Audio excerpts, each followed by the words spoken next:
Do men get turned off if the girl initiated first? Not if he's actually interested in you.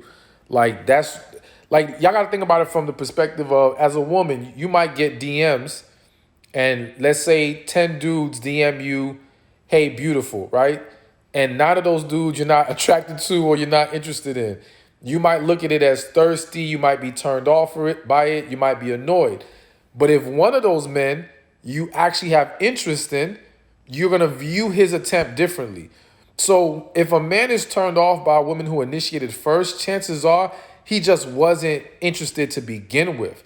But when he gets a woman he's actually interested in or is attracted to that initiates, he's not likely to be turned off by that. You know what I'm saying? So yeah, it really just depends on the person's interest. I'm gonna answer this. Do you believe God's plan is for everyone to end up with a partner? So I do believe there are some people who are meant to be single. But the thing that I don't like with a lot of people is that some of y'all are assuming that's you because things ain't work out for you. And it's like, yo, like, don't assume you're supposed to be single because things have not played out the way that you want them to, because you're not meeting any people that you like. That it might just not be time for it. So if you, I do believe that if you're meant to be single, you'll find peace in it. You'll be happy with it. And also understand, like, I see people saying, well, relationships ain't for everybody. But you still messing with someone on the side. So you still engaging in relationships. You're just not in a committed one. So someone who's genuinely built to be single and genuinely finds peace in being single ain't dealing with no situationship. They're not doing no in-between.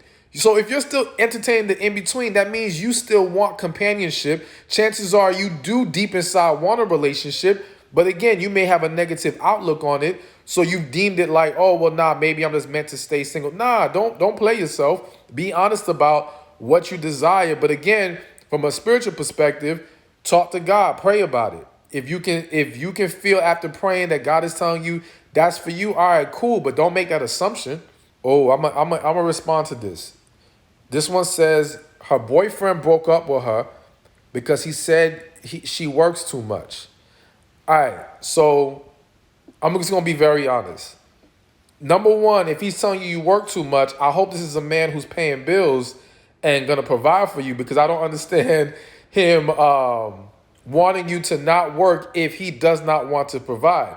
Now, let's just go off the premise that this is a man who's cool with providing, who's able to provide.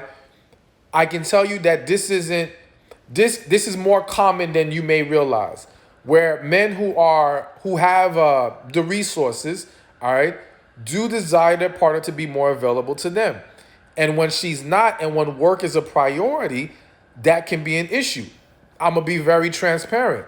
I'm kind of one of those guys, whereas I'm completely okay with taking care of all the bills. That's not an issue for me. I don't see it as a problem. Not saying every man has to pay all the bills or all that. Everybody got to make their choice on what they're comfortable with. The way I'm wired, the way I was raised, I'm cool with fully providing. And I'm not saying that I have an issue with the woman wanting to work or working, but I do not want the job to be priority over the household and the relationship. You know what I'm saying? It's like, yo, if you don't, unless you are truly working at a job that is your purpose, then that's the one caveat that's like, all right, I'm not gonna take you away from your purpose. You know what I'm saying? But if you're just doing this job because you want to make your own money, or you want to make some extra money, or you just want to contribute, whatever, again, as long as it doesn't become a priority over the household, the relationship, if we eventually have kids, all right, cool, do what you got to do. If you can find that balance, I'm cool with it. But to me, I'm not going to accept you putting me, the relationship, the kids on the back burner when I'm fully prepared to take care of everything. It's like, why? Why are you adding this unnecessary stress? Why are you making things more difficult? And the reality is that for a lot of women, some of y'all fear trusting, letting a man take care of you. So you hold on to that job as this level of protection. But it's like, if you're in a relationship with someone who you love, and someone I would hope you prayed about you should be with, then you've got to be willing to find that balance that doesn't interfere. Now, with your specific situation, I don't know what all the details were, But I can say that this does happen. But don't get discouraged. Number one, is he even the guy for you? Because if he's not, then it's pointless to try to work things out. But if he is, if you do feel like you guys had something and maybe you were putting priority at the job instead of the relationship, and again, he is willing to provide and take care of you, then it's something to consider. If you can find some kind of middle ground, maybe go part-time or whatever to make the whole thing work. Again, opening up 20 spots to my special coaching program. If you are interested, go to receivingmyblessings.com, or you can DM me and I will send you the link. I'm opening up 20 spots. Would you agree that a man only wants to sleep with you if he pushes up on you on the first date like a dog in heat? Nah, that doesn't necessarily mean he only wants to sleep with you. Like, I do think it's possible for a man to have genuine interest, but during that, even the first date, yeah, it is possible for him to maybe push the envelope. Maybe he saw an opening. Maybe he thought the energy was there, the vibe was there, but that doesn't mean that's all he wanted from you. So we can't say that. Now, I do think that if he pushes up on you, you tell him, nah, I'm not ready for that. We're not doing that. And now he seems to back off as far as like his effort, and he's not showing you the same type of desire and intention. All right, then we can say, yo, he was only interested in sex. But the simple attempt of it doesn't define flat out like that was his only interest. Can you still meet someone organically? Yeah, but I'm gonna be real with y'all. I do think people aren't listen, we live in a time where meeting in person is not as easy anymore. We live at a time where less people are going to a job physically, and jobs used to be a great or a common place for people to meet. And so people aren't utilizing online, social media, dating apps, whatever. And I know some of y'all may not be feeling that, but the reality is that it is a tool, and it is something to be mindful of if you want to create more opportunities for yourself to meet people and to date. You got to consider what you're doing with your online profiles, whether that be on dating apps or your social media, because a lot of people can meet randomly online. You know what I'm saying? And I think people should be open to that, because there's a lot of people who found their future husband, future wife through social media. There's nothing wrong with that. All right. This person says, I feel like crap because I prejudged the guy and my fear pushed him away. So that's a common thing that happens where, listen, that this is why as people, not just women, but as people, you got to heal, because when you don't heal, that's what happens. Your fears get in the way. They end up sabotaging situations where things could have been good. And we got to learn how not to just cut people off or jump to conclusions. Address the issue. Talk to the person. State your case. Let them know what you're feeling, what you're seeing, how you're perceiving things. And then if it can't get corrected, all right, cool. Then you move on and you let them go. But we got to stop jumping to conclusions and pouring negativity into situations without giving anybody the opportunity to correct things. Oh, and the person who asked earlier about, or who mentioned the guy who broke up with her because she works too much, she said he didn't help with the bills at all. All right, so I can't support that, man. I don't understand what his logic was. If he's not trying to help you with the bills, then I don't understand what his issue with you working. Like that just doesn't make any sense. So I do think that he's on some other stuff that just probably wasn't going to work. All right, so this question says, how do you approach a high value man when you feel like you're still working on yourself? She asks because the guy she's interested in is more advanced in his spiritual faith, and you don't want to turn him off. All right, so one thing that I've noticed is that a lot of women get in their own heads, and they start penalizing themselves for things that the guy may not even care about, or the guy may not judge you for or hold over your head. So it's like, all right, you're still working yourself, good. Or maybe you're not where you want to be spiritually. All right, understood. But that doesn't mean he's gonna hold that against you. Like your value is more than where you are specifically right now. It's also where you're headed.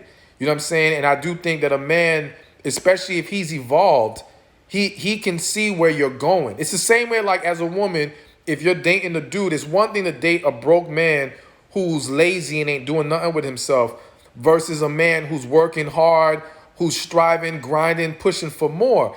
You see his ethic, you see his character, and you realize, all right, he may not be there right now, but I see where he's going. And so now it's easier for you to embrace him, and even if he's not even where he wants to be at the moment. So I think that as a woman, like don't get in your own head and sabotage yourself. Let that man determine for himself if he can accept you where you are, or maybe more time is needed. And maybe simply him knowing you have interest, if he does as well, could mean, all right, maybe we can't get together right now, but now that we're aware of what's going on, we can work towards things. We can put a pin in it, so to speak, and maybe reconnect later when things are at a better place. All right, this person says this guy she was talking to said he had to slow things down, that she was getting too emotional. He just wants to get to know her. Said he's just going to chill for now. What does a man mean by chilling? All right, so you got, when a man tells you something like that, or a person, man, woman, whoever, y'all need to ask them what their definition is, because everybody doesn't always have the same definition of chilling. Everybody may view that differently. Chilling to him might be a situation shit. It might be, all right, he still wants to sleep with you, and y'all still talk, but he doesn't want a commitment or an obligation. To someone else, chilling might be completely falling back, whereas there is no dating, there is no communication right now. Somebody else, it might be, all right, we keep in touch here and there, but again, nothing serious, and he's not speaking, he's not expecting anything of you past that. So you got to ask that individual what they mean by chilling, because again, that's where a lot of confusion comes in, where people try to analyze and assume without simply asking that person. Let them tell you, so you know where they're coming from, how they see things. And then if you want to work with that, all right, cool. If you don't, you let it go, you keep it moving. Is having kids a turn off for men?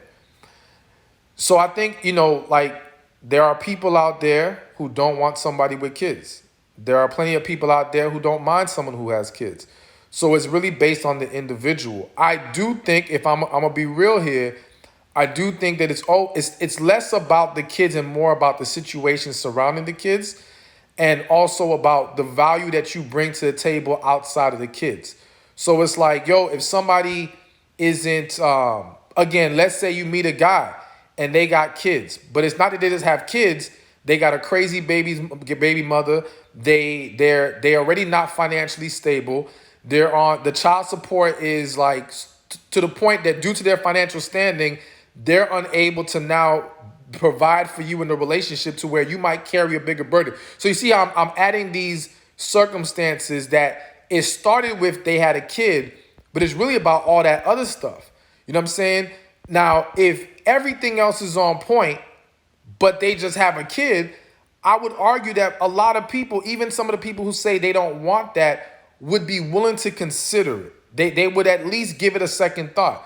But if the kid is going to come with drama and nonsense and other issues, then yeah, there's a lot of people who don't want to bother with that.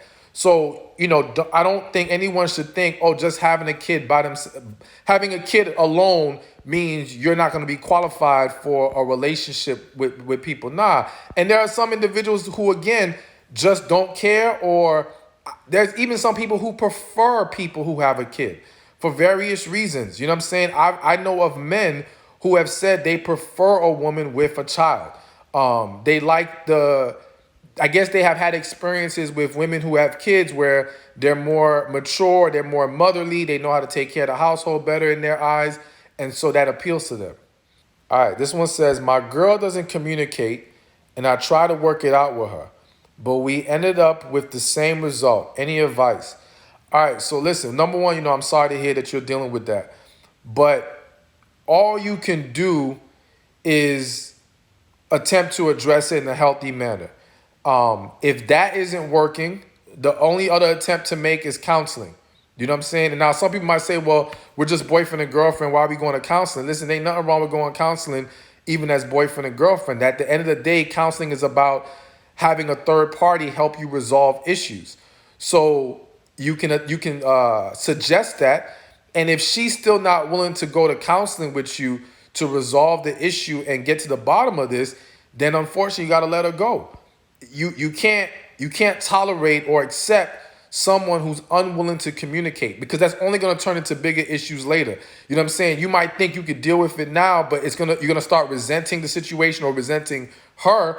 It's gonna start to create more negative energy in the relationship, and it's going to really throw things off. So again, address it, suggest counseling, and if none of that works, then you must let her go.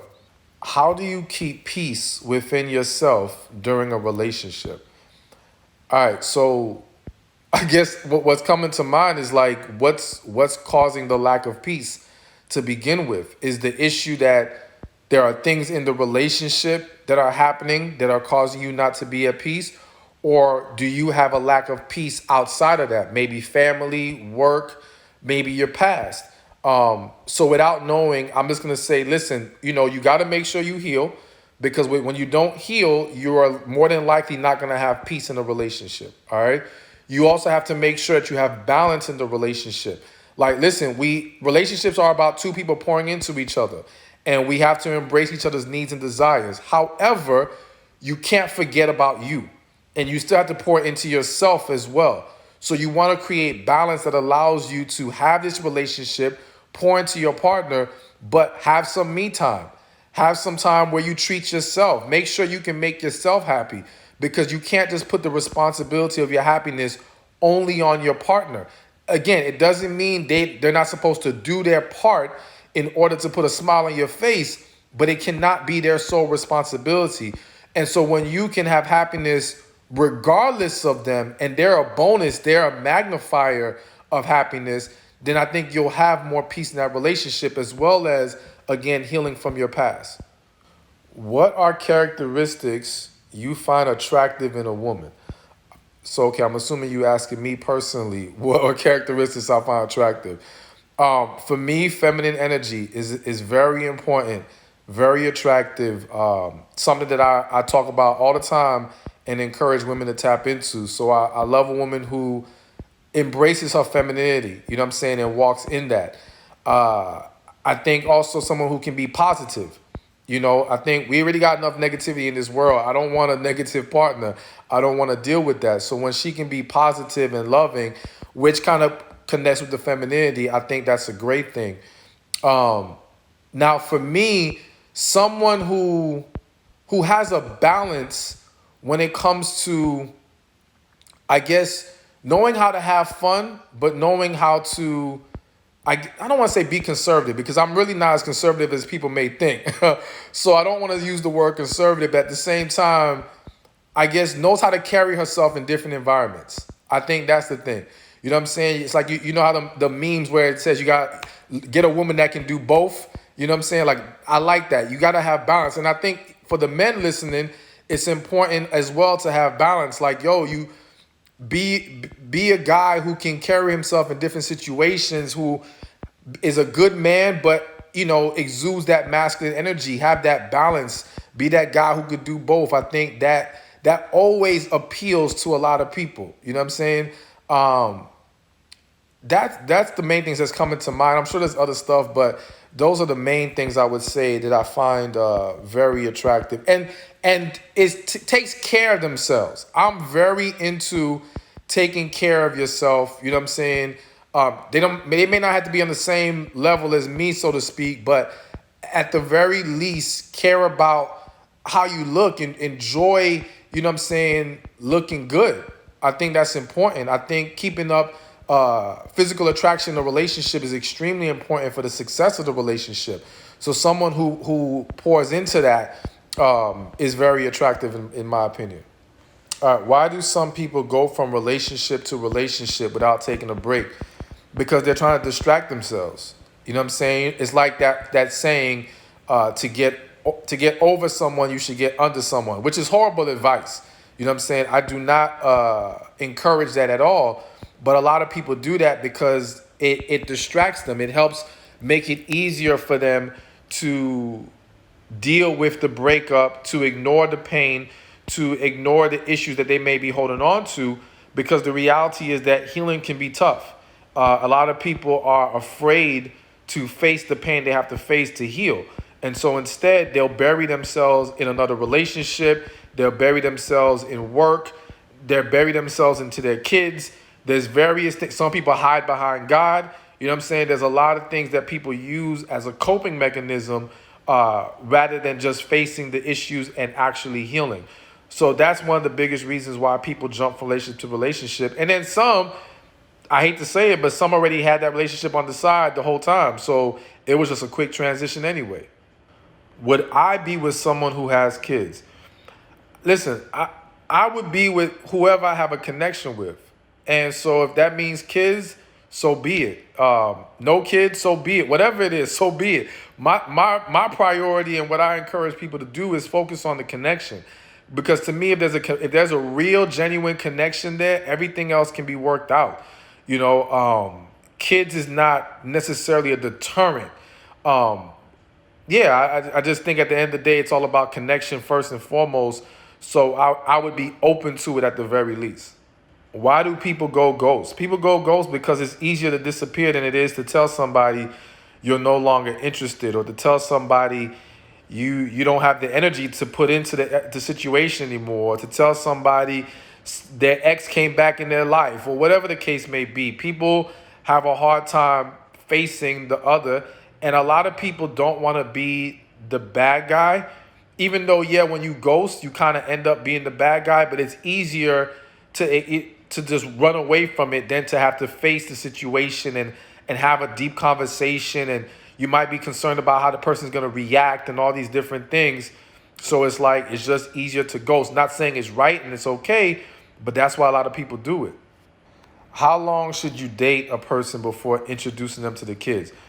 All right, so me personally, what I encourage people is you don't introduce anyone to the kids until you and that person know you are ready and willing to move forward into a committed relationship.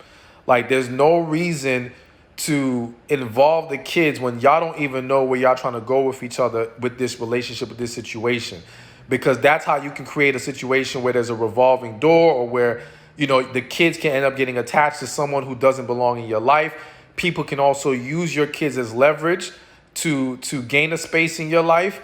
So there's a lot of risk you take introducing the kids too early. And for those who say, well, they need to meet the kids so you can see if they get along. No, they don't, because your kids are kids. They're not here to decide who your partner is going to be. If you find someone that you're truly, genuinely happy with and genuinely have a connection with, trust, everything else can be worked out. But to put the decision on the children when you don't understand what may be the motivation behind why they even like one person. Like, I've seen some kids say, oh, I like this person because that person gave them a gift, or that person was letting them get away with doing certain things. You know what I'm saying? Whereas the other person may have been more of a disciplinarian and they didn't appreciate that. So they were like, nah, we're going to get them out of here. So it's like, you got to understand, they're still children. They're not mature enough to have to be making those kind of decisions for you. They have to respect what you decide. You know what I'm saying? And you have to make sure that, yes, of course, you're bringing someone into their life that genuinely loves you. Because I say, if they genuinely love you, they'll genuinely be willing or will love your kids. You know what I'm saying? So focus on that and making sure you guys have a real connection and that you guys can move forward together. Someone says, so you're a traditional man. When it comes to the protecting and providing part, yeah. You know what? I don't know what all traditional entails for some people. So I want to be careful with saying flat out I'm a traditional man. But I will say from the perspective of, or the aspect of, protecting and providing, yes, that is the tradition I'm willing to uphold and embrace. I do believe in that. Does she have to be vegan or plant-based? So, all right, for those of y'all who don't know, I am plant-based, right? And It's tough because I don't want to say she has to be plant based, as long as she can respect my plant based lifestyle. Then I guess we can be good. You know what I'm saying? And I'll just have to respect her non plant based lifestyle. Would it be nice if she was plant based too? Of course.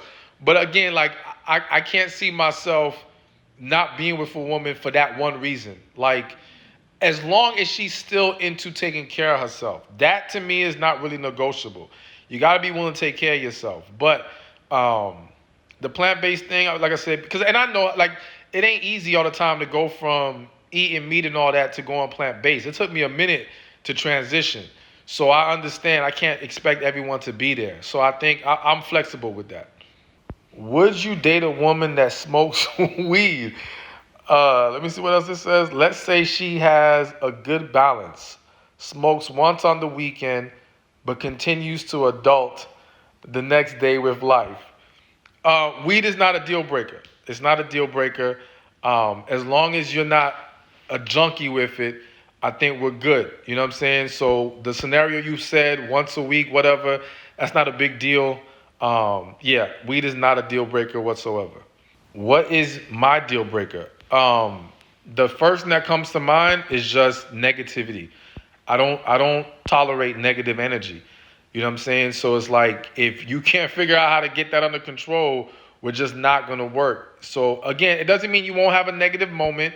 It doesn't mean you won't pop off sometimes. I get it. We all have our days and our moments or whatever. But if you are just a negative person, if that's just your consistent energy, that's a deal breaker. We're not gonna work. Why do men think beautiful women will cheat? Um, because beautiful women have tons of options. Like, to be plain and simple, it's just that men know that beautiful women have men coming at them all the time, and so and whether women realize it or not, a lot of men have been cheated on. A lot of men have seen situations play out that way, especially when it comes to if the man is not financially stable or not where he wants to be financially. A lot of men have the fear because they know that beautiful woman is not only being approached by men, but very likely in today's world, getting approached by men with more resources and money. And so a lot of people have at least heard stories of women still cheating on that guy with the rich guy. You know what I'm saying? And so I'm not saying all women will do it, and I don't think men should think that way automatically. You got to give that person you're with the benefit of the doubt, or let them show you who they are. But that's the reason why some dudes think like that. Someone asked, do I drink? You don't hear me talk about alcohol. It could be a gray area for Christians. All right. So I was literally just at a club this past weekend and I had drinks. So I'm gonna be real with y'all. Like, I don't like, I'm not a regular drinker at home or nothing like that. But if I go out, yeah, I'll have a drink. And I do go out from time to time. So to me, there's nothing wrong with that. And maybe I don't know if that's wrong of me, as a man of God or whatever. But to me, the issue isn't drinking. It's getting wasted and getting yourself into trouble. You know what I'm saying? But, nice little buzz, and you can still think straight and make sure you don't do nothing you shouldn't be doing. I think it's fine. I mean, at least personally. So for me, it wouldn't be an issue, and it damn sure wouldn't be an issue with someone who I'm talking to or whatever. So yeah, I do drink if I'm out or in a social setting. Can a toxic relationship be fixed? Yes, if both parties are willing to get the help, address the issues, and put in the work to correct the issues. As long as that's there, then yes, it can be fixed. The problem is, in a lot of toxic relationships, you have at least one person who's unwilling to face the issues. You have at least one person, in many cases or most cases, who's unwilling to do the work. You cannot fix the toxic relationship by yourself. You can't do it alone. But if we're able to get on the same page and we both want to make this work, and let's just say two people both grew up in dysfunctional households, but they love each other and they do see that there's a problem here that they're willing to fix, then okay, cool. But again, got to be willing to put in the work. If I wasn't a dating coach, what would I be? That's a damn good question. That's a really good question. I'm not even sure anymore. My degree was in IT, Management Information Systems. And once upon a time, I actually wanted to be a sports coach. Uh, Knowing me and my entrepreneurial spirit, I'd probably be an investor. I'd probably be, and I still do investing now. Like what I do is not the only thing I do. I've diversified my businesses. I have other businesses as well. But yeah, I'd probably just be doing that just without the dating stuff. So I'd probably just be investing, opening different businesses. I like to work, or at least I like to face challenges and conquer things. That's in my blood. So I'd probably find something to do one way or another. But working for someone was never really my thing. Even though I did when I was younger, it's like, nah, I'm best running my own business. Do men date women to help them financially? I guess what you're asking is like, do men go in with the intention to help? So there are some men who are cool with providing for a woman, who don't mind spending money on a woman, and so they don't have a problem helping her financially. I won't say that's the intent from the jump. Like I'm not gonna say the men are looking for a woman they can help financially. I would say some men are. Some men do have that kind of a mindset for various reasons, but there are plenty of men out there who do not mind paying the bills, being a provider, all that type of stuff. They're cool with that. Of course, we live at a time where there's a lot more people talking about 50-50 and all this. I don't believe in 50-50, and I don't encourage it. And the reason why is because, I'm eventually going to drop a YouTube video about this because it deserves a lot of breaking down and explanation. Because I think when people hear the whole providing or 50-50, they think it's about like being traditional, not true. Nah, I look at it from a deeper perspective. So anyway, to get to the point, I'm not a big fan of 50-50 because, for one, when it's very rare for the 50-50 to actually happen consistently over time. Meaning, one, if for example, the guy's making 80 grand, the woman's making 40 grand, right? And they're splitting the bills.